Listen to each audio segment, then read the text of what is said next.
Billionaire witnesses his housekeeper, shamed on blind date. With just 5, his response will shock you.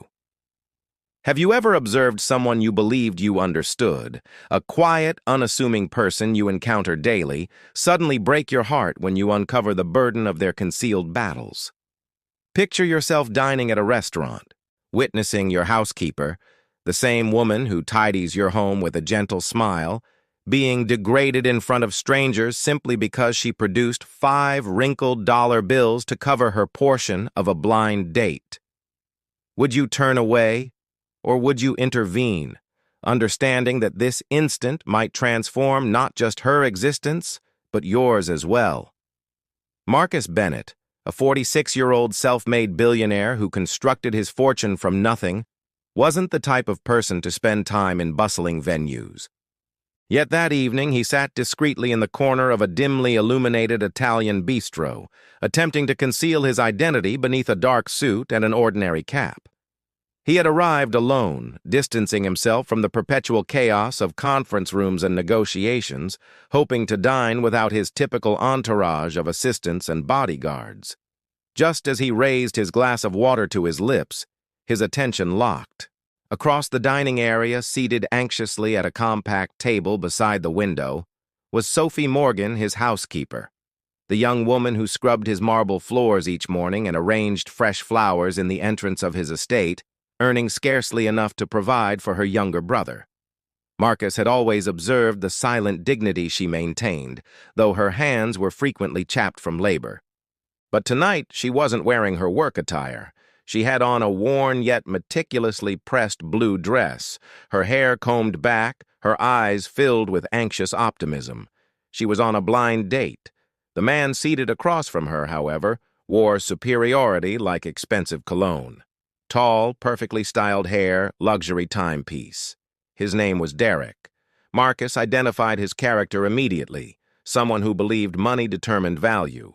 Sophie smiled timidly, attempting to sustain the conversation, but Derek browsed through his phone between swallows of wine, scarcely acknowledging her presence.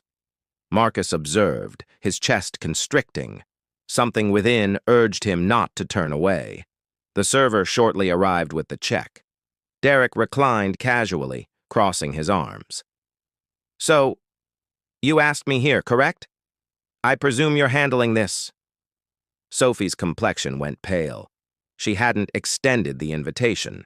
The date had been orchestrated by a mutual acquaintance, but she didn't dispute it. Instead, she reached into her modest handbag, her fingers quivering. Gradually, she extracted several crumpled bills and a collection of coins. She tallied them twice, her cheeks flushing scarlet. $5 and some loose change. That was her entire amount. Derek sneered loud enough for surrounding tables to notice. $5? What is this? High school cafeteria? You can't even afford an appetizer with that. Why would you come to an establishment like this if you're penniless? Embarrassing. Sharp laughter erupted from a neighboring table.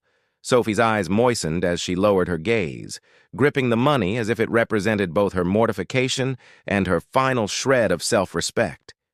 She murmured, I simply wanted to meet someone. I thought perhaps—" Derek cut her off, gesturing at the waiter. "Don't waste your time. I'm leaving. I don't date people who need handouts." He rose, abandoned his partially consumed drink, and departed without a backward glance. The restaurant hummed with murmurs. Sophie sat motionless, tears threatening to emerge, struggling desperately not to collapse emotionally. And in that instant, Marcus Bennett, billionaire, rose from his seat. He crossed the floor, his refined shoes resonating against the marble. When Sophie noticed him, her eyes expanded in dismay. She rapidly wiped her cheeks, mortified that her employer had witnessed her degradation. "Mr. Bennett," she stuttered, her voice shaking. Marcus didn't allow her to continue. He glanced at the waiter, presented his black credit card, and stated, "Settle her bill and bring her your finest dessert." His voice carried command, silencing the whispers surrounding them. Then he faced Sophie, his tone gentling. Sophie, may I join you? She wavered, divided between appreciation and shame. Eventually, she nodded. Marcus sat opposite her, examining her expression. You don't need to justify anything, he said tenderly. But I want you to understand something. What transpired tonight reflects nothing about your value. That man couldn't recognize your worth, but I can. Sophie pressed her lip, unable to restrain tears now. I only possessed $5, sir. I believed maybe it would be sufficient to demonstrate effort. I didn't want to appear as if I had nothing. Marcus's chest ached at her confession. She had practically nothing, yet she still conducted herself with more elegance than most affluent individuals he encountered. Sophie, he said resolutely, having only $5 doesn't diminish you. It makes you more resilient because you still entered here with bravery. And let me share something with you. If money is the sole thing a man appreciates in a woman, then he isn't a man worth pursuing.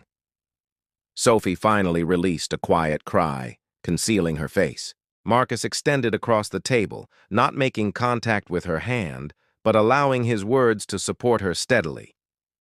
Look at me. You are not isolated in this. Not tonight. Not ever moving forward. The dessert materialized, a refined slice of tiramisu adorned with strawberries. Marcus slid it toward her. Eat, not because you must prove anything, but because you deserve superior moments than this.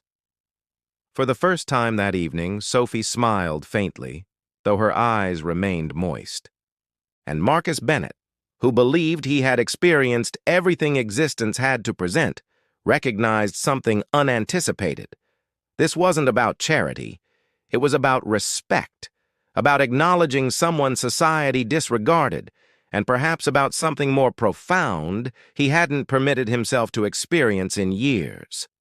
The following morning, Sophie anticipated silence. She assumed Marcus would disregard the incident, bury it in his occupied billionaire existence. But when she arrived at the estate, a plain envelope awaited her on the kitchen counter. Her name was inscribed in Marcus's controlled handwriting. Inside, there was no currency, no check, only a handwritten message. Sophie, you don't have to confront the world with only $5 anymore. But remember, even if you did, it wouldn't define you. Let's begin again. Not as housekeeper and employer, but as two individuals who recognize each other for who they genuinely are. Dinner. My invitation. This time not blind. Sophie clutched the note to her chest, tears streaming freely now. It wasn't about riches. It wasn't about charity. It was about being acknowledged, truly acknowledged, by someone who could have dismissed her but elected not to. And as she stood in that peaceful kitchen, Sophie realized something transformative. Sometimes it isn't $5 that alters everything. It's one instant of compassion from the most unexpected source. And Marcus Bennett understood too. That evening at the bistro had rewritten not only Sophie's narrative, but his own. Genuine value isn't calculated in dollars, but in dignity, compassion, and courage. When someone acknowledges you for who you are, not what you possess, that is invaluable.